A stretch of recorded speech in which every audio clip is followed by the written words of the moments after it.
giọt lệ khẽ rơi ướt bờ môi xinh, động đến chi tình mình.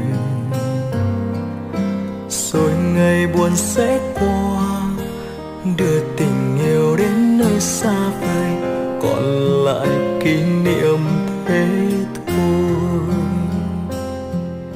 Nhìn lại phút giây đôi mình bên